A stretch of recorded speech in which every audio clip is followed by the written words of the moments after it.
कार्यक्रम के प्रायोजक हैं कृषि एवं किसान कल्याण मंत्रालय, भारत सरकार। हर जोखिम से निकल कर फसल आए, सुरक्षित हो जाए।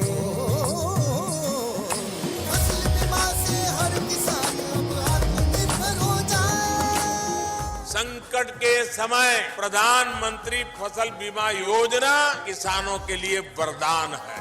अब सूखा पड़े या बाढ़ आ जाए कोई डर नहीं। अब ओले पड़े या कीट पतंगे फसल खा जाएं, कोई फिक्र नहीं, क्योंकि हमने लिया है प्रधानमंत्री फसल बीमा। बुआई से फसल कटाई तक हर जोखिम का दावा, न्यूनतम प्रीमियम पर अधिकतम भुगतान का वादा। योजना से हर साल जुड़ रहे हैं 5 करोड़ से ज्यादा किसान। अब आपकी है बारी। नजदीकी कृषि कार्यालय, सहकारी समिति, बैंक शाखा, अधिकृत बीमा कंपनी या जन सेवा केंद्र में स्वेच्छा से करा सकते हैं पंजीकरण। फसल बीमा पोर्टल या फसल बीमा ऐप द्वारा भी कराया जा सकता है पंजीकरण। प्रधानमंत्री फसल बीमा योजना, आपकी फसलों का संपूर्ण सुरक्षा कवच। कृषि एवं किसान कल्याण मंत्रालय, भारत सरकार।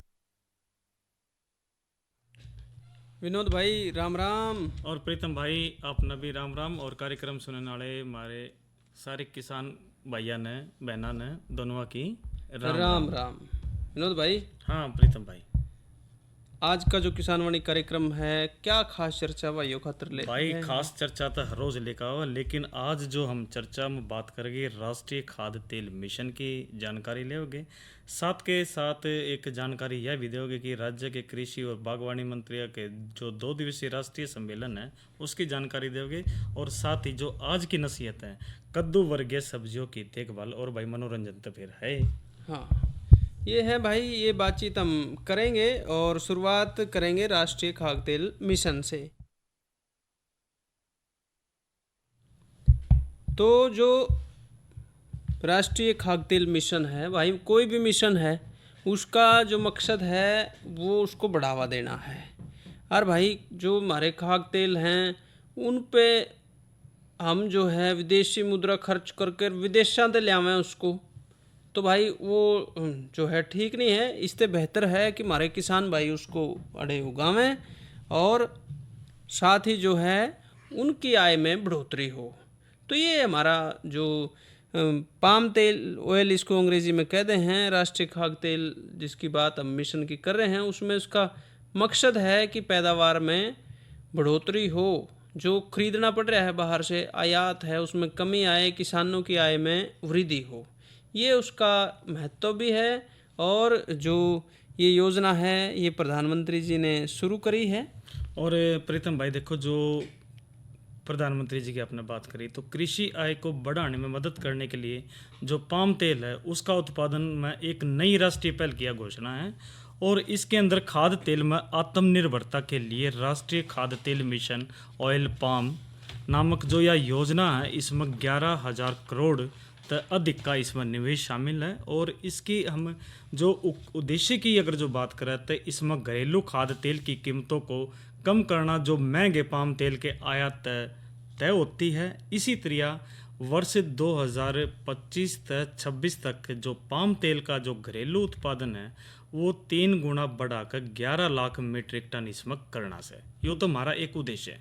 और इसी की गिल्ला एक जो इस मिशन में वर्ष 2025 से 26 तक जो पाम तेल की जो खेती के क्षेत्र को 10 लाख हेक्टेयर और वर्ष 2029 से 30 तक 16.7 लाख हेक्टेयर तक बढ़ाना इसमें शामिल है। इसलिए ये इसमें प्रमुख बिंदु है। और भाई विशेषता की भी बात करें प्रीतम भाई, तो इस योजना का जो विशेष बल भारत के उत्तर पूर्वी राज्य और अंडमान और निकोबार द्वीप समूह में इसमें होगा। और इस योजना के अंतर्गत पाम तेल किसानों को वित्तीय सहायता और पारिश्रमिक प्रदान भी करेगा। हाँ, तो भाई ये जो हमारे उत्तर पूर्वी के राज्य हैं, इनका जो हमारा मकसद है कि वहाँ पे बढ़ोतरी, भाई एक तो बड़ा मौसम बढ़िया है इसकी खेती खातर। तो अंडमान निकोबार द्वीप समूह का भी आप तो आए होंगे घूम के, और बाकी उत्तर पूर्वी जो राज्य हैं उनका भी। और वहाँ बहुत सारी ज़मीन हमारी ऐसी है जिस पे कोई खेती दूसरी डाल की नहीं हो रही है, और किसानों को जो वित्तीय सहायता और पारिश्रमिक है वो भी मिल सकेगा इस योजना के अंतर्गत। तो जो बात हम कर रहे हैं कि आयात पे निर्भरता, दुनिया भर में कड़े कुछ हो रहा है, आपस में हमले लड़ाई, एक टाइम पैसा आ जाए आदमी मतलब मांगण ते भी ना मिले, खरीदण ते भी ना मिले चीज़। बिल्कुल। तो भाई ऐसे में चाहिए यूँ है कि भाई बाहर से खरीदनी ना पड़े, तेल के आयात पे निर्भरता कम हो, किसानों को तेल का जो विशाल बाजार है उसमें वो अपना सामान बेच के वो लाभ लें उससे। भारत में जो है पूरे विश्व में वनस्पति तेल का सबसे बड़ा उपभोग भारत में है, और इसमें से पाम तेल का आयात इसके कुल जो वनस्पति तेल आयात है उसका लगभग 55% है। तो हमारा मकसद है पैदावार में वृद्धि। और प्रीतम भाई देखो, जो पैदावार में जो वृद्धि की जब आप बात करते हैं तो भारत में सालाना जो खपत है उसकी बात करें तो लगभग 2.4 करोड़ टन खाद्य तेल के जो आधे तक भी कम का उत्पादन इसमें कर रहा है। और ये जो बात हम जो कर रहे हैं इसमें इंडोनेशिया और मलेशिया से पाम तेल, ब्राज़ील तक, अर्जेंटीना तक सोया तेल और रूस व यूक्रेन तक सूरजमुखी का तेल हम आयात कर रहे हैं। और आत्मनिर्भरता के लिए हम ये कदम उठा रहे हैं। और भारत में 94.1% जो पाम का तेल का उपयोग खाद्य उत्पादकों विशेष रूप से जो खाना बनाने के प्रयोजनों के लिए हम कर रहे हैं। और ये जो पाम तेल को भारत की खाद्य तेल अर्थव्यवस्था के लिए ये बहुत महत्वपूर्ण बना हुआ है। हाँ, तो जुक्र आपने बताया भाई यूक्रेन ते सूरजमुखी का तेल आयात करें थे हम। अब यूक्रेन में क्या चल रहा है भाई? लड़ाई चल रही है। लड़ाई चल रही है भाई, उनको अपना तेल निकल रहा है। तो ऐसे में हमने जरूरत है कि हम जो है अपना तेल उगाएं। तो वर्तमान में जो विश्व का सबसे अधिक खपत वाला वनस्पति तेल है पाम तेल है, और इसका उपयोग जो है डिटर्जेंट में, प्लास्टिक में, सौंदर्य प्रसाधन, जैव ईंधन इसके उत्पादन में बड़े पैमाने पे किया जा है। और जो शीर्ष इसके उपभोक्ता हैं भारत, चीन और यूरोपीय संघ हैं। मैं ये यूक्रेन वाली बात इसलिए कर रहा था कि वहाँ तो मतलब युद्ध से पीड़ित बहुत सारी जनता है, बिल्कुल है ना, तो उनको अपना वो नहीं कर पा रहे। तो आत्मनिर्भरता के लिए हम हाँ, कदम उठा रहे हैं। ऐसा ये कदम उठाना जरूरी है। एक अर्थव्यवस्था है भाई, दो विशेषताएं हैं इसकी। एक तो 1986 में तिलहन पे जो प्रौद्योगिकी मिशन की स्थापना थी, उसको वर्ष 2014 में तिलहन और पाम तेल पर एक राष्ट्रीय मिशन इसमें बदला गया था। इसको राष्ट्रीय खाद्य सुरक्षा मिशन में भी जोड़ा गया, और इसमें तिलहन के उत्पादन को बढ़ाने खातर सरकार के प्रयासों को बल मिला है, बढ़वार भी हुई है। जो 1986-87 में 11.3 मिलियन टन होता था, 19-20 तक वो 33.22 मिलियन टन हो गया। और दूसरी जो विशेषता है कि तिलहन या तेल जो है उसके उद्योग की वर्तमान स्थिति पे बड़ी असर पड़ा है, क्योंकि उदारीकरण का कार्यक्रम है जिसमें सरकार की आर्थिक नीति यह है कि खुले बाजार को ज़्यादा स्वतंत्रता हो, सुरक्षा हो, नियंत्रण की बजाय स्वस्थ प्रतिस्पर्धा हो। तो ऐसे में ये जो पीली क्रांति है जिसमें देश में खाद्य तिलहन के उत्पादन को बढ़ाने खातर शुरू करा जाए, इसमें खरीफ के मौसम में भी जो है तिलहन की फसल 2021 से शुरू की है सरकार ने। और तिलहन की खेती खातर 6.37 लाख हेक्टेयर अतिरिक्त क्षेत्र बढ़ाया जा रहा है, जिसमें 120.26 लाख क्विंटल तिलहन और 24.36 क्विंटल क्विंटल खाद्य तेल का उत्पादन होने की संभावना है। और भारत में भाई आमतौर पर इस्तेमाल होने वाले तेल जो मूंगफली है, सरसों है, रेपसीड है, तिल है, कुसुम है, अलसी, नाइजर बीज या अरंडी, ये पारंपरिक रूप से उगाए जाने वाले प्रमुख तिलहन हैं। इसमें सोयाबीन और सूरजमुखी का तेल का महत्व भी हाल ही के सालों में अगर देखें तो भाई बढ़ा है। ऐसे ही बागानी फसलों में जो बागवानी वाली हैं उसमें नारियल बड़ा महत्वपूर्ण है। तो ऐसे ऐसे जो भी फसलें इससे संबंधित हैं इस मिशन में उनको जोड़ना और पैदावार बढ़ानी, किसानों की आय बढ़ानी, उसके माध्यम से अतिरिक्त क्षेत्र उसमें जोड़ना। और जिन क्षेत्रों में पहले कोई खेती नहीं हो रही है या पाम ऑयल की नहीं हो रही है उनको भी इसमें जोड़ना, ये इस योजना का मुख्य उद्देश्य है। तो बातचीत आगे भी इसमें हम करेंगे, लेकिन अभी वक्त है एक लोकगीत का। एक रागनी और यहीं से अब अंजनाथ को निकाल दिया जाता है घर से, और उधर से कान के पवन जब घर आया तो आगे अपनी माँ न्यू पूजन लग गया। अरे माँ, अंजना दिखाई नहीं देती, अंजना कहाँ है? जब पवन की मां ने कहने लगी, बेटे उसने तुम्हारी इज्जत के दाग लगा दिया था, उसने किसी गैर का पाप अपने पेट में पाला, इसलिए मैंने बदनामी के डर से उसको घर से निकाल दिया। नेवलारी माता ने तो चाड़ा कर दिया, उसकी कोई गलती नहीं थी। मैं रात के समय उसके पास आया था और मैं उससे मिलके जा था। ने बोली, रे बेटा जब याद गलती बन गई, उसने बहुत कही, मैंने मानी नहीं उसकी। तो इतनी बात सुन के और एक बात के द्वारा क्रोधित होकर पवन अपनी मां से क्या कहता है, क्या बता रहा।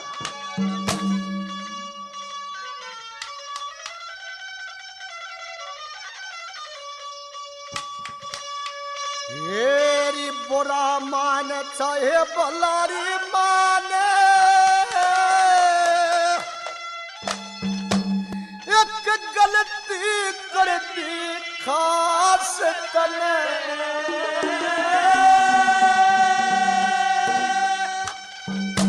येरी दरबारा में शोर माचरा ये भूखे दासीदास तने, बुरा मान चाहे भला माने एक गलती करे खास तने, दरबारा में शोर माचरा ये भूखे दासीदास तने, बुरा मान चाहे भला माने एक गलती करे खास तने, दरबारा में शोर माचरा ये भूखे दासीदास तने।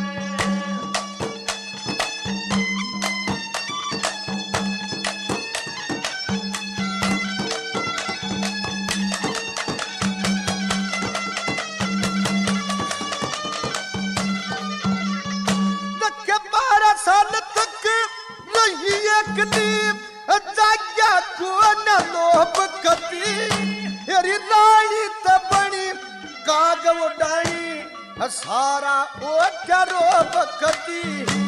एक बेल थी फल लागण की तने कतर दी गोब कती, हेरी शानी होके नस्तर की दिए चोगर दे तडोब कती, ये चोगर दे तडोब कती। हरी एक बहू तेरे घर में थी, एक बहू, हरी एक बहू तेरे घर में थी, या करनी चाहिए थी खास दरबारा में शोर माचरा ये भूखे दासीदास, बुरा मान चाहे भला माने एक गलती करती खास दरबारा में शोर माचरा ये भूखे दासीदास।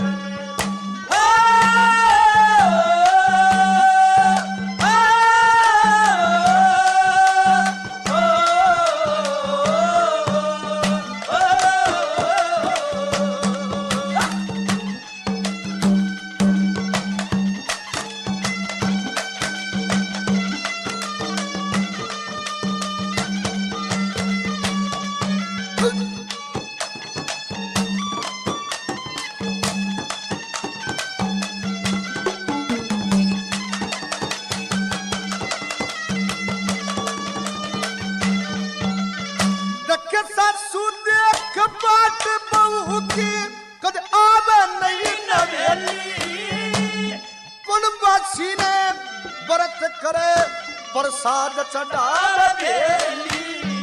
एक पवन तरार बेटा थवा अंजना बहू अकेली, तेरी बात न कर पे काट गई करे उल्टे बास बरेली, करे उल्टे बास बरेली। हरी नो मामी नारी गर्भ लाग रारी,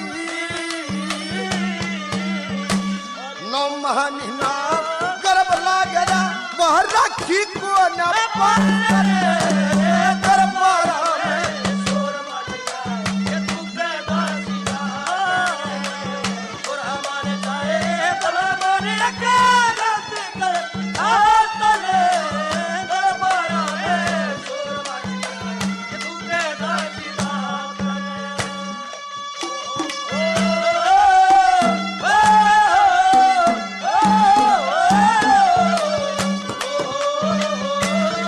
ओ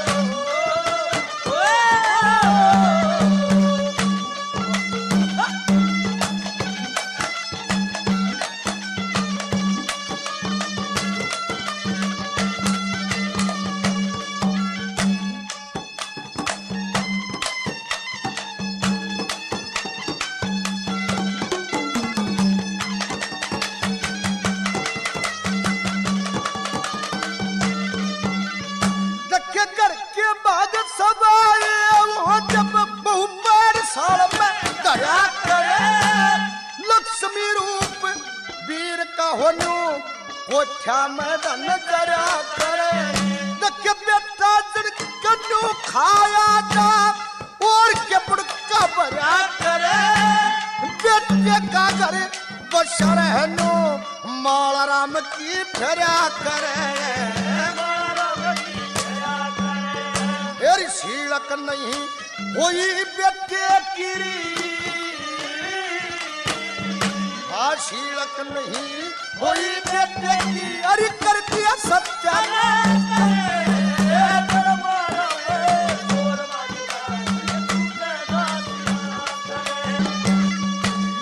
नो महीने हुए अंजना का ठाडा या था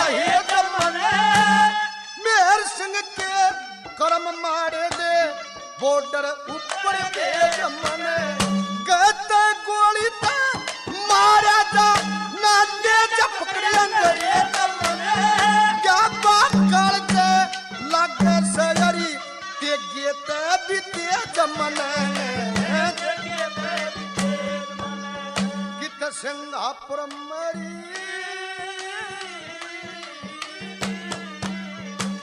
सिंगापुर में मारा था लाहौर में लगी लाश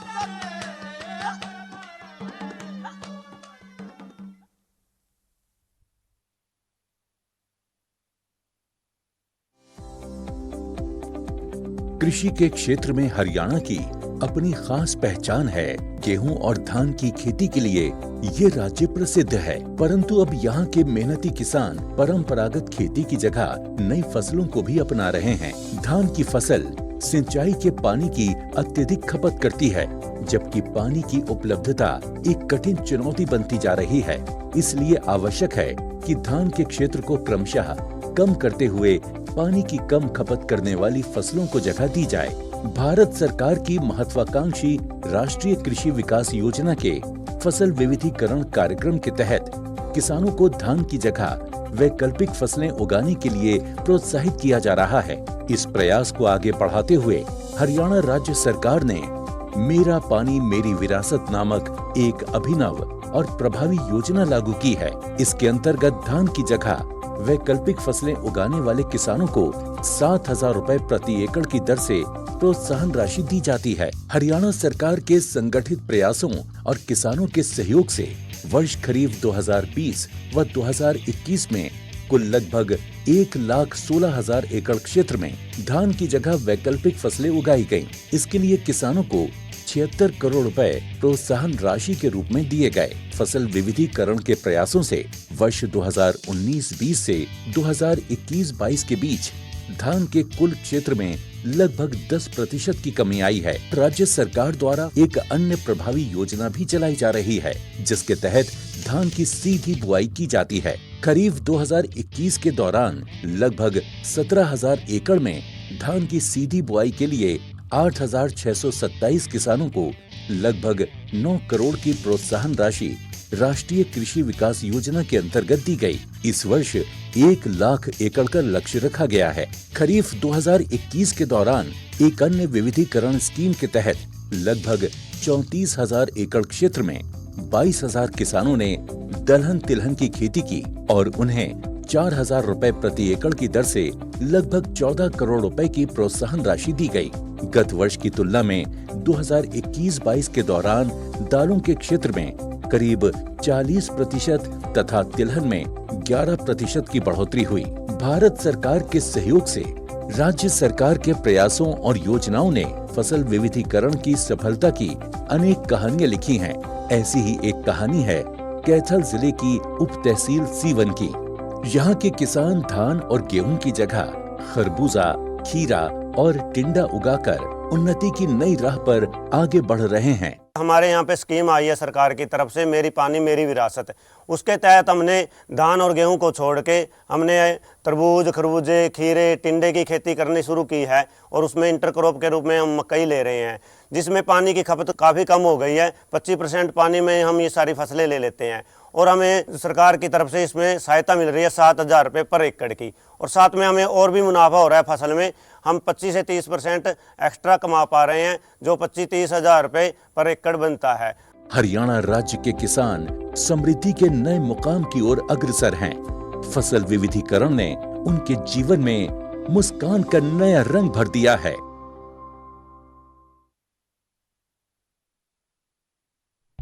और भाई अभी जो लोग किताब सुन रहे थे रणबीर सिंह और साथियों की आवाज़ में था कुछ देर पहले।